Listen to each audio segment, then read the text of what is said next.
Olá, seja bem-vindo a estas nossas conversas dominicais, que hoje vêm mais atrasadas, porque posso partilhar isso consigo. Estava ontem, no domingo, estava um pouco ainda sob a influência da notícia relativa ao falecimento de um dos meus irmãos. E por isso não tinha, digamos assim,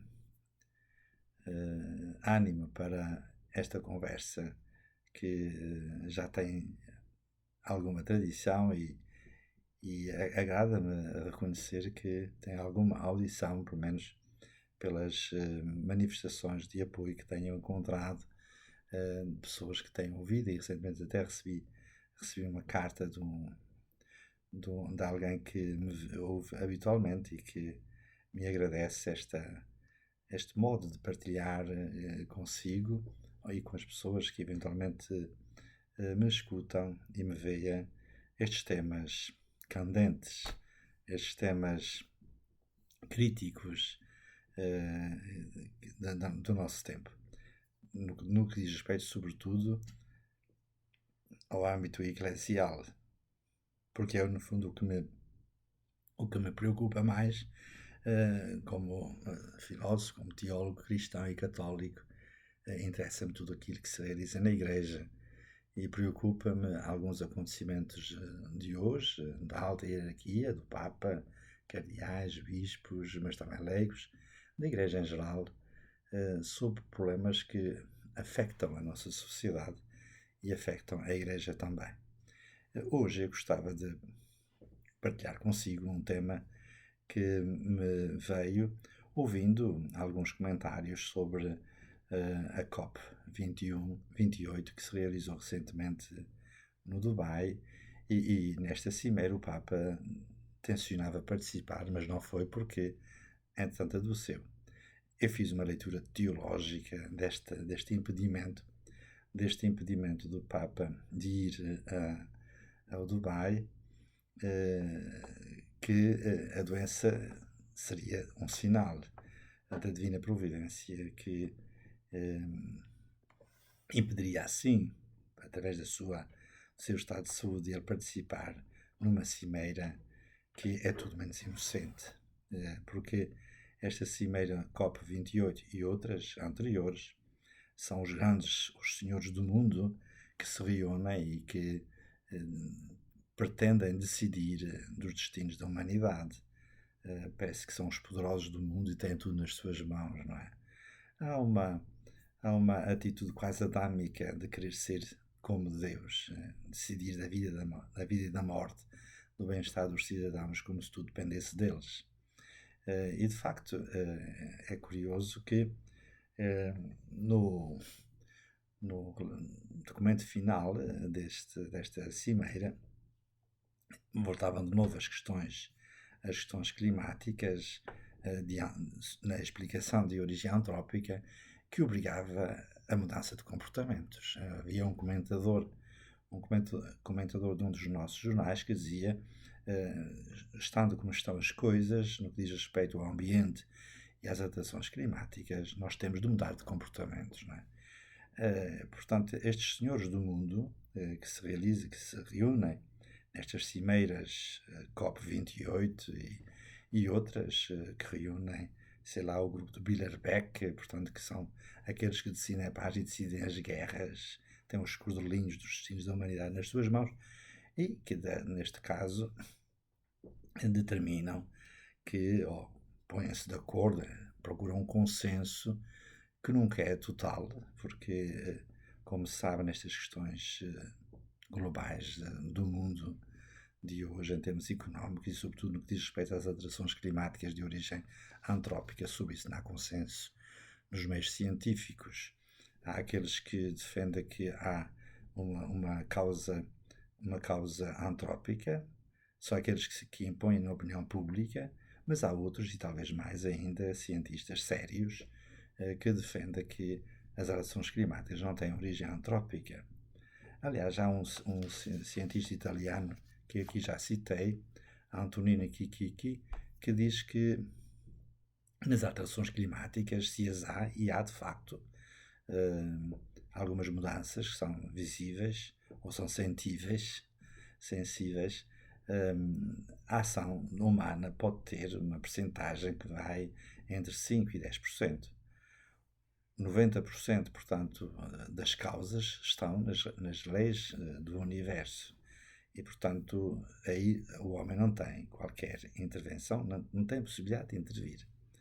Eu fiquei surpreendido quando, no noticiário da CNN, na semana passada, quando se falava dos resultados desta cimeira COP28 sobre as alterações climáticas de origem antrópica, dava, entretanto, algumas situações, alguns fenómenos da natureza e, entre outras, havia naturalmente grandes inundações em cidades, claro, porque de um modo geral as grandes inundações são em cidades, mas não tem origem antrópica, ou antes, melhor dito, não tem origem das alterações climáticas, mas sim em cidades mal projetadas, por exemplo, como aconteceu em Portugal e no mundo todo. Mas além dessas situações de reportagem, apresentava um vulcão que está recentemente em atividade, alguns no mundo, não me lembro bem o lugar, e também aquelas tempestades tropicais que têm origem naquela zona do Golfo do México e que são comuns em determinadas estações do ano e que, apesar de causarem grandes danos materiais naquelas zonas dos Estados Unidos da América e do México, do Golfo do México, no fundo, esses vulcões, essas tempestades tropicais têm uma função no equilíbrio do sistema da Terra, portanto, não são o mal em si. Aqui podíamos voltar a esta questão filosófica do que é o mal. O que é o mal, não é? Mas é por isso surpreendente como, quando se dava a notícia das medidas aprovadas no COP28 sobre as alterações climáticas da origem antrópica, dava duas situações que não têm nada a ver com a ação humana, como seja um vulcão, que é um fenómeno da natureza grandioso e importante, não é? Ou as tempestades tropicais no Golfo do México, pronto. E quem estava a ver poderia relacionar que isso é um mal no mundo, quer dizer, um vulcão, como a de leste há tempos, quando houve aquele vulcão nas Canárias, alguém dizia que no vulcão era o grito da terra pela exploração tecnológica dos seus recursos, mas isto é um absurdo. Mas de absurdos estamos cheios na atualidade. Parece-me que neste tempo, tanto os senhores do mundo como os senhores da Igreja são férteis em absurdos, em textos absurdos que nos são dados e que aparecem como autoridade, como lei imposta. Não é? Recentemente, por exemplo, saiu um documento da Santa Sé, do dicastério sobre da doutrina da fé, assinado pelo cardeal Fernandes e pelo Papa, sobre as bênçãos, que é importante, é um sacramental importante, mas que agora querem alargar como é que se diz, aos gays, não é? Os casais gays ou casais que vivem uma situação irregular, mas em que o seu argumento, o seu texto é de absurdos uns atrás dos outros, não é? Confundem, não é? Quer dizer, e isso é quase como imposto como lei. Mas é este absurdo dos senhores do mundo de hoje, e é engraçado que isso contagia não só aquilo que seja os grandes do mundo, mas também os grandes da Igreja, ou que assim se arvoram ser grandes, como se eles fossem donos da Igreja. Não são, nem são do mundo. Uma das coisas que achei surpreendente e que eu tenho refletido e tenho ouvido comentários de economistas, cientistas sobre a matéria, é o tema de uma economia sustentável e que aparece no plano na Agenda 2030 proposta pelo Encontro de Paris em 2015, que justamente visa abolir a pobreza do mundo todo, abolir a pobreza através de uma economia sustentável, ou seja, aqueles povos que são os pobres da terra, e que uma economia sustentável permite que eles evoluam, mas até certo ponto. Quer dizer, no fundo, a economia sustentável é a sustentabilidade da economia dos grandes, de tal modo que os pequenos, os pobres, possam ser menos pobres, desde que isso não ponha em risco a sustentabilidade do luxo dos países ricos. Isto é perverso, não é? Isto é perverso. O que eles querem garantir é a sua riqueza, porque na realidade, se você vir, no Dubai, na COP28, é uma ostentação da riqueza. São os grandes, os riquíssimos do mundo, do ponto de vista político e económico, que viajam em jatos de luxo, em aviões particulares de luxo, e que estão perfeitamente felizes, não padecem daquilo, de uma nova doença que agora surgiu, que é com a ansiedade. É com ansiosos estão os ativistas das alterações climáticas, que não são os grandes, não são eles que vêm para a rua impedir que haja automóveis, etc, etc. Vivemos num mundo absurdo. E o que é absurdo maior ainda, e que me custa justamente a acreditar, é como é que o Papa alinha nisto. Ele queria ir lá, mas não foi, por razões que já conhece por comentário que eu fiz. Mas ele mandou uma carta a desculpar não poder ter ido por causa da doença que o afetou, mas manifestando a solidariedade com o COP28 no que diz respeito às alterações climáticas. Aliás, os seus documentos, desde a Laudato Si até Laudato Deum, é o alinhamento perfeito nesta ideologia das alterações climáticas de origem antrópica. Eu já me pronunciei sobre isso e já disse inclusivamente que se um estudante me tivesse apresentado um trabalho daquela natureza, eu reprovava. Porque não são apresentados os argumentos, são afirmações gerais, mas a mais grave de todas é aquela em que diz que as alterações climáticas de origem antrópica são evidentes, é uma questão clara que ninguém pode pôr em causa, e quem disser o contrário não tem sustentação científica. É que nem uma nem outra, se quisermos assim dizer. Porque são teorias que se podem contraditar.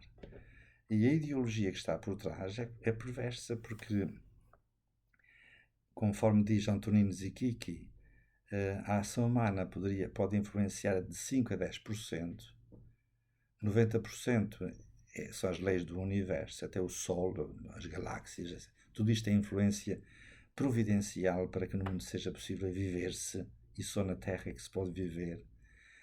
O efeito estufa é benéfico, porque se não houvesse o efeito estufa, teríamos aqui temperaturas negativas, como acontece quando nós vamos de avião. Eu viajo frequentemente de avião, e nesta semana vou viajar, se Deus quiser, para o Canadá. Nós subimos a 11 mil metros de altitude e fora do avião estão 50 graus ou 60 graus negativos. Ora, aqui embaixo é possível viver porque há este efeito estufa. O dióxido de carbono é útil para o ambiente na Terra. E é a própria Terra que, pela lei da gravidade, atrai tudo a si. Quer dizer, o que está a acontecer na humanidade e a impor-se na opinião pública são absurdos atrás de absurdos, inconsistentes e que pretendem impor-se como lei, a alterar os nossos comportamentos, no que diz respeito às questões ecológicas e ambientais, a alterar os nossos comportamentos, como de resto já aconteceu com o Covid, que foi um ensaio para isso, e que pretendem diminuir a população mundial, porque a população mundial, o mundo já está superlotado e, portanto, os recursos não são suficientes para todos. É preciso garantir uma economia sustentável que garanta que os ricos, os poderosos, não lhes falte a sua riqueza, possam viajar de automóvel, de avião, de jatos particulares, e nós, transportes públicos, porque o automóvel particular é maléfico para o ambiente. Não pode ser. Ou então, como este caso do documento do dicastério da doutrina da fé, impor-nos as bênçãos a casais gays ou pessoas em situação canónica irregular, que objetivamente estão numa situação que contradiz as Sagradas Escrituras e a doutrina da Igreja, e que nós vamos abençoar. Uma coisa é respeito pelas pessoas, tolerância pastoral, respeito pastoral, caridade pastoral. Outra coisa é impor-nos estas leis, porque isto vem do dicastério da Santa Sé, assinado pelo cardeal prefeito e pelo Papa. Impor-nos este absurdo. Não vale a pena sequer, do meu ponto de vista, comentar o documento, porque é um absurdo atrás de absurdo. Enfim, esperamos que a Divina Providência ponha a mão nisto, porque isto não pode ser, não pode ser. Esperemos que a proximidade do Natal nos ajude, cada um de nós, pessoalmente, a perfilar-se e a dizer simplesmente não. Por aí é que eu não vou, não é? Por aí é que eu não vou. Muito obrigado pela sua atenção. Esperemos que tenha uma boa preparação para o Natal e até à próxima conversa dominical, se Deus quiser.